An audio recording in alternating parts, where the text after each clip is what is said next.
글로벌 시대, 국제적 업무 능력을 갖춘 비서의 역할이 더욱 중요해지고 있는데요. 최근엔 비서학의 영역이 사무에서 더 나아가 국제사무, 그러니까 국제적인 행사와 컨벤션 업무까지 그 영역을 확장해 나가고 있다고 합니다. 또한 세무 분야는 국민으로서 의무를 다하기 위한 국가적 세금 문제를 합리적으로 다루기 위해 꼭 필요한 부분들을 다루고 있는데요.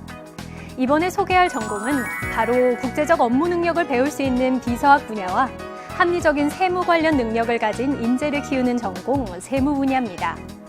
비서 세무 분야의 전공에는 무엇이 있고 또 선배들은 관련 분야에서 어떤 일을 하고 있는지 함께 만나보시죠. 글로벌 경영 환경에 유연하게 대처하기 위해 꼭 필요한 사무 감각을 익히는 비서학 전공, 그리고 세무 관련 전문가를 양성하는 세무 전공. 해당 학과 전공 후 진출할 수 있는 직업은 주요 직업과 융합 직업으로 나눌 수 있는데요. 주요 직업은 졸업 후 주로 진출할 수 있는 직업 혹은 해당 전공 특성과 밀접한 관련이 있는 직무를 수행하는 직업을 의미합니다. 또 융합 직업은 현재 전공을 기초로 하여 타 분야의 지식과 기술, 역량을 추가로 습득하여 진출 가능한 직업을 말하는데요. 비서 세무학 전공 후 진출할 수 있는 다양한 직업 중 주요 직업인 세무사, 회의 기획자, 임원 비서로 일하고 있는 선배님들을 만나보도록 하겠습니다.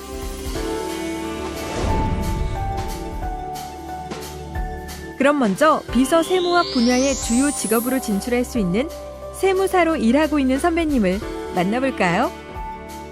비서 세무 분야, 처음으로 만날 분은 고객의 납세 관련 업무를 수행하는 세무 전문가, 세무사 김국현 선배님입니다.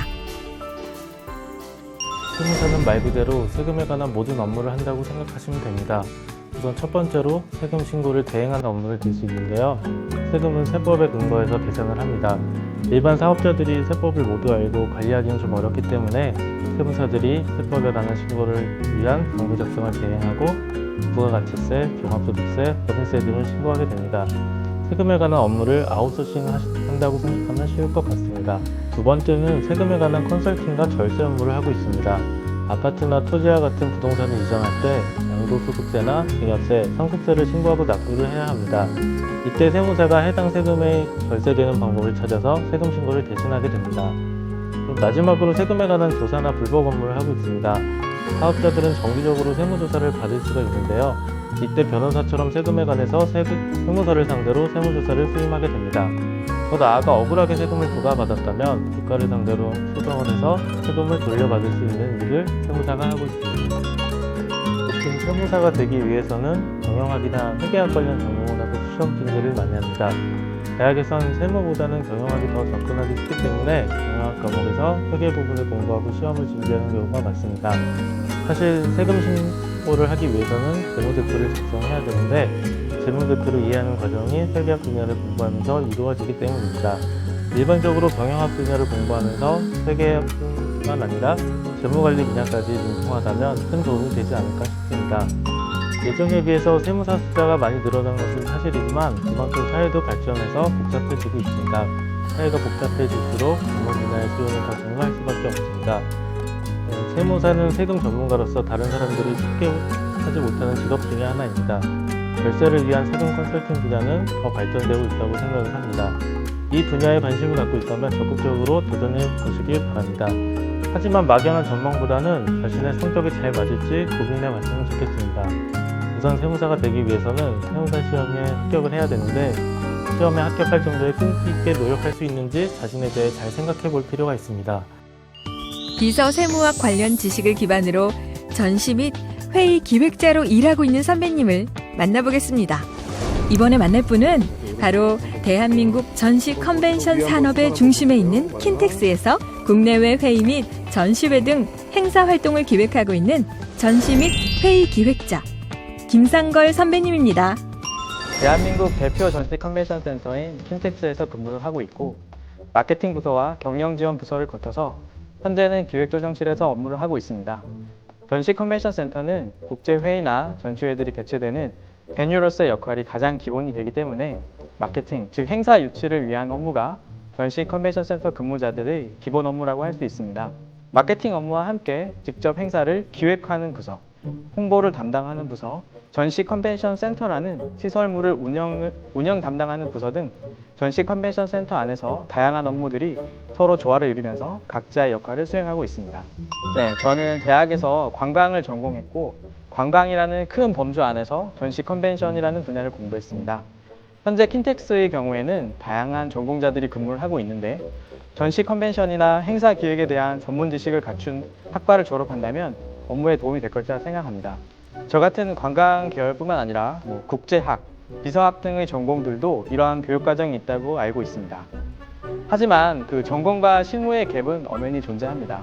아무리 꼼꼼하게 행사를 준비해도 돌발 상황이 늘 발생할 수밖에 없기 때문에 외국어 등의 기본적인 능력 외에도 현장 업무가 더 중요하다고 할 수 있습니다. 전공을 공부했더라도 다양한 경험을 통해서 현장 분위기를 익히고 입직하시기를 권하고 싶습니다. 전시 컨벤션 산업은 고부가 서비스 산업의 대표적인 분야로 향후 발전 가능성이 무한한 분야입니다. 최근 정부에서도 서비스 산업 발전 기본법에 전시 컨벤션 분야를 포함해서 집중적으로 육성하려는 움직임이 있고 국제적으로도 과거 회의나 전시 산업이 유럽을 중심으로 발전해 왔다면 현재 중국의 경제 성장과 더불어서 전시 컨벤션 산업의 중심이 아시아로 이동하고 있는 상황입니다. 여러분들이 산업에서 활동할 때가 되면 지금보다 훨씬 글로벌한 무대를 배경으로 활약할 수 있는 기회가 많아질 거라고 저는 확신합니다. 대부분의 분야가 마찬가지겠지만 전시 컨벤션 분야도 진취적이고 열정을 가진 사람들에게 적합한 분야입니다. 한 가지를 더 추가하자면 글로벌 마인드가 필수입니다. 특히 앞으로는 해외에서 개최되는 행사가 국내에 진출하고 또 국내에 개최되는 행사가 해외 시장으로 진출하는 경우가 많아질 거라고 예상됩니다. 이러한 것 때문에 외국어 역량과 더불어서 글로벌 마인드를 가진 사람이 더 중요시 되지 않을까 생각합니다. 또한 앞에서 말씀드렸듯이 전시 컨벤션 분야는 실무 경험이 매우 중요합니다. 이 분야로 진로를 결정하셨다면 행사 기획 공모전이나 국내에서 개최되는 행사의 인턴 참여 등을 통해서 풍부한 현장 경험을 쌓는 것이 향후 취업에 큰 도움이 될 것입니다. 안타까운 말이지만 전시 컨벤션 분야는 취업의 문이 상당히 좁습니다. 전시 컨벤션 센터는 지방 전시장을 포함하더라도 전국에서 13개 정도밖에 되지 않기 때문에 연 단위의 채용이 없을 수도 있고 또 선발을 하더라도 그 인원이 소수에 불과합니다. 하지만 어느 분야나 마찬가지일 텐데요. 본인이 이 분야에 뜻이 있고 대학생활 동안 관련 역량과 직무 경험을 충분히 쌓아서 준비한다면 분명 일할 수 있는 기회를 만날 수 있을 겁니다. 저도 그랬고 또 이 분야에 근무하고 계신 많은 분들이 그러한 과정을 통해서 입사 과정을 거쳤습니다. 뜻이 있는 분이라면 열심히 준비하셔서 선후배로서 전시 컨벤션 분야에 함께 만나게 되길 바라겠습니다. 마지막으로 비서 세무학 관련 지식을 기반으로 임원 비서로 일하고 있는 선배님을 만나보겠습니다. 엠베서더 호텔 그룹의 경영진 비서 업무를 수행하고 있는 임원 비서 김현주 선배님을 만나봅시다. 저는 호텔그룹의 임원, 대표이사 부회장님의 비서 업무를 수행하고 있습니다. 비서의 업무는 크게 몇 가지로 나눌 수 있는데요. 경영진 보스의 일정 관리와 회의 관리, 전화 및 내방객 응대, 회의 준비, 경영진의 개인 업무 지원, 자료 관리, 경비 처리 업무 등이 있습니다. 가장 중요한 것은 매 순간 경영진이 크고 작은 결정을 할 때 정확한 판단을 할 수 있도록 뒤에서 백업하는 것이라고 할 수 있는데요. 이것이 비서 업무의 가장 핵심이라고 할 수 있습니다. 저는 대학교 때 경영정보학을 전공했습니다. 비서의 기본적인 업무만을 생각한다면 관련 없는 학과라고 볼 수도 있지만 제가 모시고 있는 경영진께서는 마케팅 홍보 등에도 관심이 많으셔서 관련 학과 졸업이 도움이 되는 부분이 있습니다. 가끔 관련 내용들 잘 물어보시곤 하시기 때문이고요. 그리고 비서직 관련 전공도 있지만 실무에 있어 보니 본인이 모시는 경영진에 따라서 비서 자신이 갖춰야 하는 역량이 다를 것이라는 생각이 듭니다. 임원의 입장에서는 하루 중 가장 많은 시간을 보내는 것이 비서기 때문에 비서와의 커뮤니케이션이 중요할 거고 보스가 원하는 분야를 전공한다면 더없이 좋겠지만 특별히 제한을 둘 필요는 없을 것 같습니다.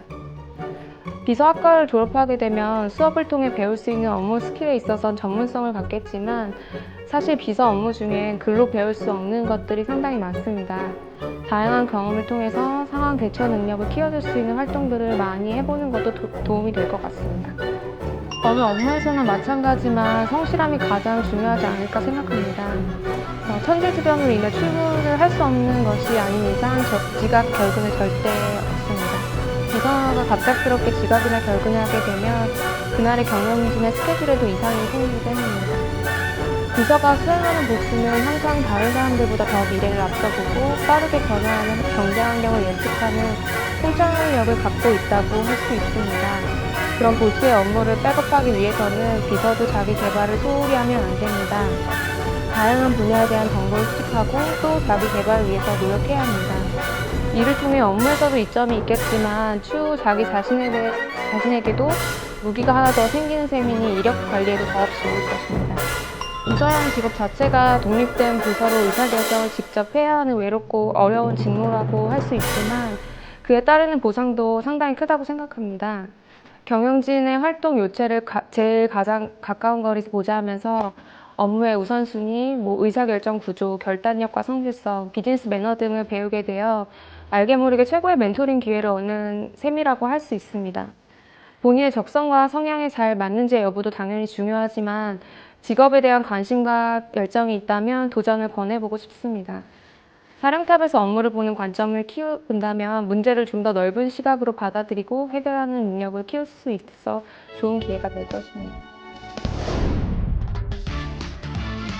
나의 전공으로 진출 가능한 더 다양한 직업 정보는 대학 전공별 진로 가이드 책자를 다운받아 활용하세요.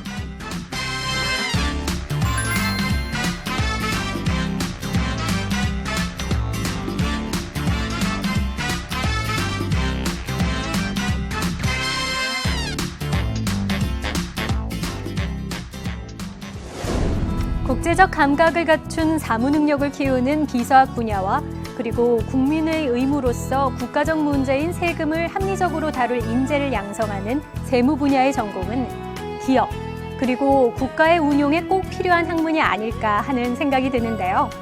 학과와 직업 관련 내용은 워크넷에서 더 찾아볼 수 있으니까요. 잊지 말고 꼭 들어가서 확인해 보세요. 국제 사무 역량, 그리고 세금에 대한 합리적인 업무 능력까지 한 사회에 꼭 필요한 직업 능력이라고 할 수 있는데요. 꼭 필요한 영역에서 자신의 능력을 마음껏 펼칠 수 있는 직업의 세계에 도전해 보시기 바랍니다.